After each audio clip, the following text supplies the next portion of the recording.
జై Telangana. BRS south Africa ఏర్పాటు చేసి గత 8 సంవత్సరాల నుంచి చాలా చక్కగా పనిచేస్తూ ఉన్నారు. ఇక్కడి నుంచి ఇండియా నుండి కేసీఆర్ గారి నాయకత్వంలో ఏదైతే కార్యక్రమాలు, కేటీఆర్ గారి నాయకత్వంలో కార్యక్రమాలు ఏదైతే చేపడుతున్నామో ఆ కార్యక్రమాలన్నింటికి కూడా ఇక్కడ తెలంగాణలోనే కాదు ప్రపంచవ్యాప్తంగా అందరి అభిమానులు ఉన్న సందర్భంగా సౌత్ ఆఫ్రికా కూడా చాలా ముందుగా దాన్ని ప్రతి కార్యక్రమంలో పాలు పంచుకుంటూ దాన్ని ముందుకు తీసుకెళ్తా ఉన్నారు. గత 8 సంవత్సరాల్లో సౌత్ ఆఫ్రికా అంటే ఒక ఐడెంటిటీ బాగా సంపాదించుకుంది.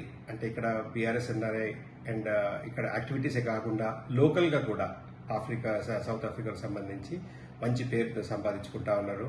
I'm glad and you continue to do the same work. అదే గతంలో నుంచి కూడా అడుగుతా ఉన్నారు. ఇప్పుడు తెలంగాణ ఫార్మేషన్ డే ఇట్లాంటి కార్యక్రమాన్ని కూడా మనం ఎక్కడైతే గతంలో డాలస్లో చేసామో అట్లానే ఇప్పుడు మొన్ననే ఈ మలేషియాలో కూడా చేపట్టడం జరిగింది.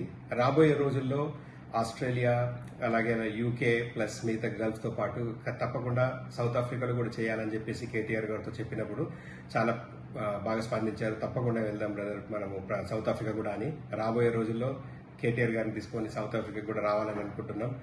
అండ్ నాగరాజు అండ్ నరేందర్ వీళ్ళందరూ కూడా మన ఆధ్వర్యంలో చాలా బ్రహ్మాండంగా పార్టీని ముందుకు తీసుకెళ్తా ఉన్నారు. ప్రతి ఒక్కరికి కూడా congratulations and keep working, keep rocking. జై తెలంగాణ, జై బీఆర్ఎస్.